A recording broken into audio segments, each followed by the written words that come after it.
یہ جو لیڈر ہوتا ہے اس کی بات چیت قوموں کی تقدیر بنا رہی ہوتی ہے۔ 27 سال کی جیل کے بعد وہ باہر نکلتا ہے اور اس سے سوال پوچھا جاتا ہے کیا کرو گے تم ان کے ساتھ جنہوں نے تمہیں 27 سال کی جیل دی؟ وہ کہتا ہے forgive and forget۔ ایک گناہ سے بھی بچنا ہے تم نے، جھوٹ سے بھی بچنا ہے۔ پھر کہا جا رہا ہے، اب یہ لگ رہا ہے جیسے کوئی مسجد کا خطبہ ہے اس پہ واز ہو رہا ہے۔ ہماری ایگو اتنی زیادہ ہوتی ہے، ہم جو بات ہے سوچ لیتے ہیں، ہم کہتے ہیں ہمیں پتہ ہے، بس مشورہ نہیں کرنا۔ سست نہ بنو اور جلد باز بھی مت بنو۔ بسم اللہ الرحمن الرحیم، السلام علیکم۔ میں اسامہ طیب اور میرے ساتھ جناب سید قاسم علی شاہ صاحب۔ شاہ صاحب، آج آپ سے ہم جاننا یہ چاہ رہے ہیں کہ لیڈرز کو اپنے فالوور سے کیا گفتگو کرنی چاہیے، کون سے موضوعات ہونے چاہیے، بات کیسے کرنی چاہیے، اس حوالے سے آگاہ کیجیے گا۔ اسامہ صاحب، لیڈرشپ پہ بے شمار کتابیں میں نے پڑھی ہیں اور یہ میں دعویٰ تو نہیں کر سکتا، لیکن میرا یہ گمان ہے، خیال ہے کہ لیڈرشپ پہ میرے پاس بیسٹ لٹریچر اویلیبل ہے جو میری لائبریری میں بھی موجود ہے، اور ٹیم بلڈنگ پہ بے شمار کتابیں میں نے پڑھی ہیں۔ دنیا کا وہ لٹریچر جس کو ریفرنس کے طور پہ استعمال کیا جاتا ہے، آٹو بایوگرافیز کو پڑھا ہے، بایوگرافیز کو پڑھا ہے۔ اس کے ساتھ ساتھ ایک بڑی آسانی رہی کہ جب یوٹیوب آ گئی تو دنیا کے جو بیسٹ اسپیکرز تھے، بیسٹ لیڈرز تھے، ان کی ویڈیوز اپلوڈ ہو گئیں۔ جی، کبھی پرانے زمانے میں جب یوٹیوب نہیں تھی تو مجھے کمپیوٹر پہ CDs لگا کے دیکھنی پڑتی تھی۔ پرانی یادوں میں سے جو دیکھا جو سنا، قیوم نظامی صاحب کی کتاب تھی اور اس کتاب میں بھٹو صاحب کی تقریروں کی CD بھی تھی، وہ بھی میں نے کبھی سنی۔ اور یہ سب چیزیں سنتے سنتے میں اس نتیجے پہ پہنچا کہ جو لیڈر ہوتا ہے اس کی بات چیت قوموں کی تقدیر بنا رہی ہوتی ہے۔ یہ اگر قوم کے لیول پہ آپ دیکھیں، جی، جو انسٹیٹیوشنز ہوتے ہیں، ادارے ہوتے ہیں، ان اداروں کے جو لیڈرز ہوتے ہیں ان کی بات چیت پوری ٹیم کی موٹیویشن کو کہاں سے کہاں لے جاتی ہے، ٹیم کا ویژن کیا سے کیا بن جاتا ہے، اور سب کا جو کہہ لیجئے ایک مورال ہے وہ بڑا ہائی ہو جاتا ہے۔ پھر مختلف طرح کی سچویشنز ہیں جن کو میں نے پڑھا، سمجھا، جانا۔ مثلا کائنات کے سب سے بہترین لیڈر، آپ کے قدموں کی خاک پہ بھی ہم نے سرکار دو عالم صلی اللہ علیہ وآلہ وسلم کی ذات گرامی، آپ کے جو مختلف جگہ پہ خطبات ہیں، مختلف ٹائم فریم، ان کو کبھی پڑھنا چاہیے، سمجھنا چاہیے کہ وہ کس سچویشنز میں اور کیا کیا بات آپ نے کس موقع پہ کہی ہے، کس حوالے سے کہی ہے۔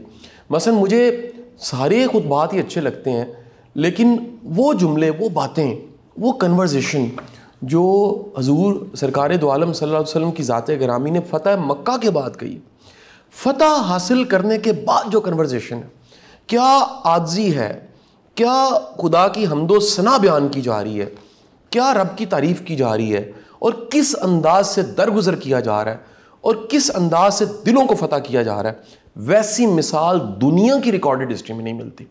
اچھا، اس کے بعد نیلسن منڈیلا کو میں کوٹ کرتا ہوں، وہ 27 سال کی جیل کے بعد باہر نکلا۔ انسان کو جب تکلیف ملتی ہے وہ تکلیف اس کے اندر رہ جاتی ہے، کینہ بن جاتا ہے، بغض بن جاتا ہے، بدلہ لینا چاہتا ہے۔ 27 سال کی جیل کے بعد وہ باہر نکلتا ہے اور اس سے سوال پوچھا جاتا ہے، یوٹیوب پہ ویڈیو وہ پڑی ہوئی ہے کہ کیا کرو گے تم ان کے ساتھ جنہوں نے تمہیں 27 سال کی جیل دی؟ وہ کہتا ہے forgive and forget۔ واہ! یعنی اس پہ جملہ باسف صاحب کا بہت بڑا جملہ ہے کہ جس نے دور جانا ہوتا ہے وہ راستے کی لڑائی نہیں لڑتا، جس نے کسی جگہ پہنچنا ہوتا ہے وہ راستے کی لڑائی نہیں لڑتا۔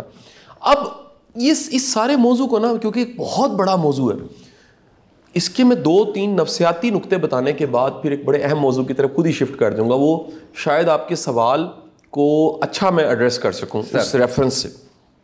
ایک بات یاد رکھیے، پوری ٹیم یا فالوور جس کو فالو کر رہے ہوتے ہیں اس کے جملے نقش ہو جاتے ہیں، اور وہ جو نقوش ہیں وہ اتنے گہرے ہوتے ہیں کہ نصیب بن رہا ہوتا ہے، ڈیسٹنی بن رہی ہوتی ہے۔ بندہ آنے والے وقت کو ان جملوں میں سے دیکھتا ہے۔ وہ جس طرح سے ایک تنخواہ کمائی جاتی ہے اس طرح سے امید کما رہا ہوتا ہے۔ بات کرنے والا بات کر رہا ہوتا ہے لیکن خبر نہیں ہوتی کہ جب وہ بات کر رہا ہے تو کون سا جملہ کس کے لیے کتنا معتبر ہو گیا، اور وہ آنے والی زندگی میں اس نے اس کو پریکٹیکلی کر کے بھی دکھا دیا۔ تمام کے تمام لوگ جو کام کر رہے ہیں، میں مینیجرز کے لیول پہ نہیں، میں لیڈر کے لیول پہ بات کرنا چاہ رہا ہوں۔ اداروں میں ہو، خاندان میں لیڈرز ہوتے ہیں، سوسائٹی میں ہوتے ہیں، ملکوں کے لیڈرز ہوتے ہیں، ان کی بات چیت سے پتہ لگتا ہے ان کا معیار کیا ہے سوچ کا, ان کا ویژن کیا ہے, یہ کتنے اعلیٰ ظرف ہیں اور یہ کتنے گرومڈ ہیں اور کتنے پکے ہوئے ہیں جسے کہتے ہیں. اب ہوا کیا ہے کہ جی ایک ریفرنس جو میں نے سنبھال کے رکھا ہوا ہے جی, وہ طیب اردگان, انہوں نے اپنے فالوورز اور ینگ لوگوں کے ساتھ تقریر کی ہے, اس نے تہلکہ مچا دیا. بات چیت کیا کی ہے یہ سننے والی ہے سر. وہ ذرا جملے سنیے گا, میں نے سارے کے سارے وہ جملے جو ہیں ٹیم سے کہہ کے وہ ٹائپ کروا لی اور اپنے سامنے رکھ لی تاکہ میں غلطی نہ کروں. جملہ بولا ہے اس نے سب سے پہلا کہ اللہ کے ساتھ کسی کو شریک نہ ٹھہراؤ نہ بناؤ. یعنی پہلا جملہ ہی توحید پہ ہے. سب سے بڑی طاقت, سب چیزوں کا مالک, مالکوں کا مالک, ملکوں کا مالک, بادشاہوں کا مالک, بڑے بڑے جو سلطنتیں ان کا مالک, ہم سے پہلے کا مالک, ازل سے ابد تک کا مالک جو ہے وہ اللہ ہے, کسی کو شریک نہ ٹھہراؤ. یعنی اس پہلے جملے میں کتنی موٹیویشن ہے. گناہ اور جھوٹ سے بچو, ینگسٹرز کو کہا جا رہا ہے یہ گناہ سے بھی بچنا ہے تم نے, جھوٹ سے بھی بچنا ہے. پھر کہا جا رہا ہے, اب یہ لگ رہا ہے جیسے کوئی مسجد کا خطبہ ہے اس پہ واز ہو رہا ہے, یہ بالکل خطبہ لگ رہا ہے. اور یعنی اگر اس کو ایک لمحہ بھولا جائے کہ یہ طیب اردگان نے کہا ہے تو لگے گا شاید کسی عالم دین کی تقریر ہے, لیکن آپ دیکھیے کہ فالوور جو ہیں وہ نعرے لگا رہے ہیں اور اس کی بات چیت کو کس طرح فالو کر رہے ہیں, سن رہے ہیں. نماز کو صحیح طریقے سے پڑھو, یعنی خشوع و خضوع سے, ایک پوری تیاری کے ساتھ, ایک گداز کے ساتھ. فرض ہے نماز, توبہ میں تاخیر نہ کرو. واہ. سم ٹائم ویٹ, اسامہ صاحب انتظار کرتے ہیں کر لیں گے توبہ, کل دیکھی جائے گی, پتہ نہیں کل آنی ہے کہ نہیں آنی. توبہ میں تاخیر نہ کرو. اچھا صرف یہ نہیں کہا توبہ کرو, توبہ میں تاخیر نہ کرو, جہاں یاد آ گیا غلطی ہوگی توبہ کر لو. اب یہ ایک لیڈر, اس کو اس اینگل سے بھی سوچیے, امت مسلمہ کا لیڈر ہے اور امت مسلمہ کو اس طرح کے لیڈرز کی ضرورت ہے. اور آپ خود ہی موازنہ کر لیں, کسی ہمارے بڑے اچھے دوست نے, اینالسٹ نے یہ بھی موازنہ کیا کہ یہ دنیا کے جو لیڈرز ہیں وہ کیا ہیں اور ہمارے لیڈرز کیا ہیں. میں اس پہ زیادہ بات چیت نہیں کروں گا, لیکن یہ میں اشارہ دے دوں کہ آپ ایک لمحے ضرور سوچئے کہ دنیا جن کو فالو کر رہی ہے ان کا مورال کیا ہے, ان کا کریکٹر کیا ہے اور ان کی نصیحت کیا ہے اور اس نصیحت کے اثرات کیا ہیں اور ہم کہاں پر کھڑے ہیں. اگلی بات جی, سلام دعا کو اہمیت دو. سلام کرنا, چہرے پہ مسکراہٹ کو سجاؤ. لیڈر کہہ رہا ہے کہ چہرے پہ مسکراہٹ کو سجاؤ, مسکرانا ایک صدقہ ہے. بے شک. ٹھیک ہے جی. اگلی بات, عاجزی سے چلو, یعنی اگر چال ہے تمہاری تو اس میں عاجزی محسوس ہونی چاہیے کہ یار تم میں عاجزی ہے, تم بندے ہو اور تمہارا رب ہے, تم خود مالک نہیں ہو. کتنی بڑی بات ہے, عاجزی سے چلو. پھر ہے زور سے مت بولو, چلا کے مت بولو, چیخ کے مت بولو. اب وہ چلا کے بولنے کو منع کر کے ساتھ ہی کیا اگلی بات بڑی کمال کی کہہ رہے ہیں, وہ کہہ رہے ہیں غالباً میں بھی اونچا بول رہا ہوں, اللہ مجھے بھی معاف کرے. کیونکہ لیڈر جب تقریر کر رہا ہوتا ہے تو سم ٹائم اس کی آواز لاؤڈ ہوتی ہے, تو وہ اللہ سے معافی مانگ رہا ہے سر یہاں سب کے سامنے. پھر اگلی بات, علمی مجالس میں شرکت کرو. اب یہ دیکھیے یہ وہ ساری نصیحتیں ہیں جس کو میرا خیال ہے اسکول میں دیواروں پہ پوسٹرز لگا دینے چاہیے, بینرز لگانے چاہیے. یہ کیا کمال نصیحتیں. علمی مجالس میں شرکت کرو, جاہل اور برے ہمسائے سے دور رہو. اور سر آپ دیکھیں ہم نے کتنی ویڈیوز اسامہ صاحب بنائی ہیں, ٹاکسک بندے سے کیسے بچنا ہے, ٹاکسک بندہ انرجی کیسے سک کر لیتا ہے, ڈائپر کیا ہوتا ہے, بکٹ کیا ہوتی ہے, کن میں انرجی ہوتی ہے. کتنا بڑا فلسفہ انہوں نے ایک جملے میں, جاہل اور برے ہمسائے سے بچو, کیونکہ یہ ایک عذاب کی شکل بن جاتی ہے. پھر کیا جی, صبح جلدی اٹھو. صبح جلدی اٹھنے کے ساتھ اگلی بات, تھوڑا بولو, غلط بات کو مت پھیلاؤ. واہ. آپ کی تو پوری سیاست ہی جھوٹ پہ چل رہی ہے یہاں پر. بڑے دکھ کے ساتھ یہ بات کہہ رہا ہوں. میں پچھلے دنوں 2 ایسے لوگ تھے, میں ان کے نام تو نہیں لوں گا, دونوں پولیٹیکل فگرز ہیں, انہوں نے اس چیز کو پبلک میں کیمرے کے سامنے ڈسکلوز کیا ہے کہ ہماری جو پولیٹیکل اسٹریٹجی تھی وہ یہ تھی کہ ایک جھوٹ کو بار بار بولا جائے, بار بار بولا جائے, بار بار بولا جائے, کیونکہ جو اشتہار ہیں کمپنیوں کے وہ بھی تو تواتر سے چلتے ہیں. کیوں چلتے ہیں؟ تاکہ لوگوں کے ذہن میں پختہ ہو جائے کہ یہ خریدنا ہے. جھوٹ کو اتنی بار بولتے ہیں, وہ کہہ رہے ہیں یار خدا کے لیے جھوٹ مت بولو.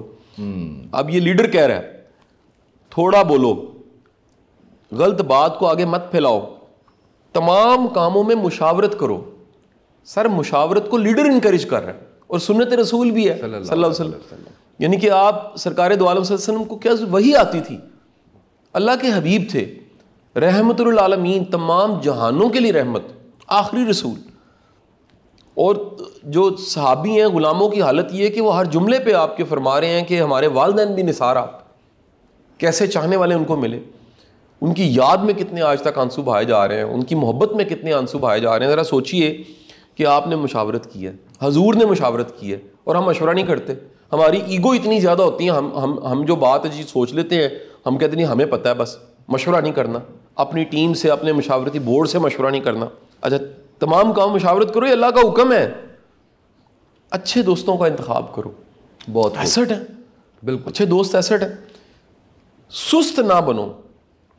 اچھا ایک ہے سست نہ بنو، ساتھ اگلی بات بڑی کمال کی، میں حیران ہوں کہ کیسے اسکرپٹ اس نے یہ جملے کہے ہوئے اور فلو میں کہے ہوئے. سست نہ بنو اور جلد باز بھی مت بنو. یعنی اس کا مطلب ہے درمیانہ رستہ ہے، میانہ روی. ایسا نہ ہو سستی کی انتہا ہو اور ایسا نہ ہو جلد بازی کی انتہا ہو، درمیانہ رستہ ہے. پھر نیکسٹ کیا ہے؟ شفقت والا رویہ اختیار کرو.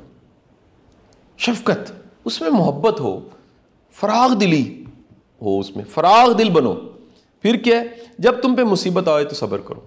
واہ. مصیبت آ گئی ہے، صبر کرو. اچھا کیا اب حدیث کے الفاظ آخر میں کیا کوٹ کیے ہیں؟ کیونکہ جس نے صبر کیا وہ کامیاب ہو گیا. یعنی کامیابی کی اگر کوئی کنجی ہے تو وہ کیا ہے؟ صبر.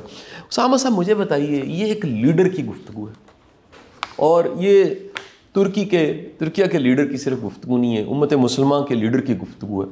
میری ایک تو آپ سب سے گزارش ہے کہ اس طرح کی معیاری گفتگو کاش کہ ہمیں اپنے لیڈر سے بھی سننے کو ملے.